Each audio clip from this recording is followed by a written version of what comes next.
Hi, let me discuss with you a topic called helicopter money. This topic has been in news since COVID-19 became very fierce in India, and there have been call for from like Telangana CM that we should resort to helicopter money. So what is helicopter money? And many people have been they say that helicopter money is similar to quantitative easing. No, it's not like that. Quantitative easing is different from helicopter money. First of all, both quantitative easing and helicopter money, both are monetary policy tools, both are used to bring growth, both are used to increase liquidity.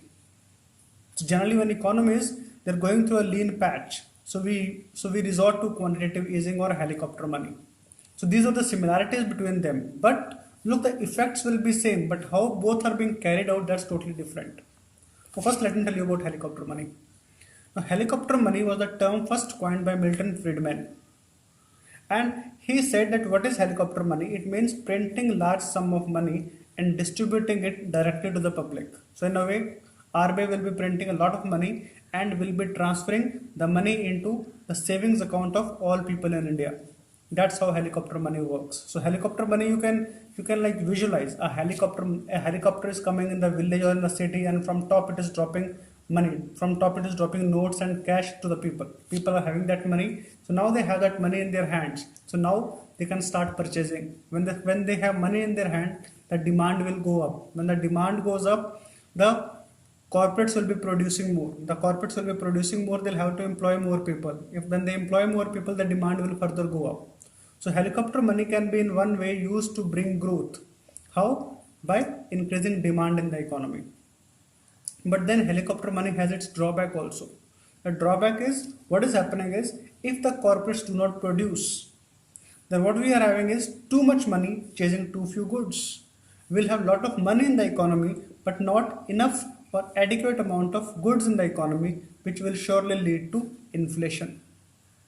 Second thing, because of helicopter money, there will be too much of rupee supply in the market, which will lead to depreciation of rupee as compared to other currencies. Another thing, it's not a drawback, it's just a fact that helicopter money, it cannot be reversed. Reversed in the sense that once money has been given to public, the money from the economy cannot be taken back. The money will always remain in the economy. So money supply in the economy will increase. Then we have quantitative easing. Now, quantitative easing, in this case, what happens? RBI prints new money. Look, in helicopter money, also RBI prints new money and gives to public. But here, in this case, what happens? RBI prints new money, and using that money, it will be buying government bonds from the banks. So it buys government bonds from the banks, gives them money. So, and it gives them money at less rate of interest, very less rate of interest. So now banks would have borrowed from RBI at very less rate of interest. Now they can lend the same money to corporates, to people at less rate of interest, which will increase the liquidity. So both quantitative easing and helicopter money, they increase liquidity in the economy. But one increases directly, other the banks, if they lend to corporates, if they lend to individuals, then only liquidity in the economy will increase. It's quite possible banks do not lend. It's quite possible mutual funds, they borrow from banks and they invest in some other economy, in say stock market of some other country. In that case, though RBI would have printed new money, but that money is not entering Indian economy, that money is now entering stock market of other country. So that means that is the drawback of quantitative easing. That if we are printing 100 new rupees, that 100 new rupees may not enter into India's economy. Out of that 100, only 50 enters India's economy. 60 is gone out. So that's a drawback. So this drawback was faced by US when it followed quantitative easing from 2008 to 2011-12. The whole money in quantitative easing did not remain in US. Most of it came out of US into developing countries' economy. So therefore, when Japan suffered from recession, from slowdown and recession in 2015-16, Japan thought instead of quantitative easing, we should go towards helicopter money. But it didn't go for helicopter money, seeing the drawbacks of helicopter money. So there is another thing. The quantitative easing is different from helicopter money. One, The money is not given directly, it is given indirectly.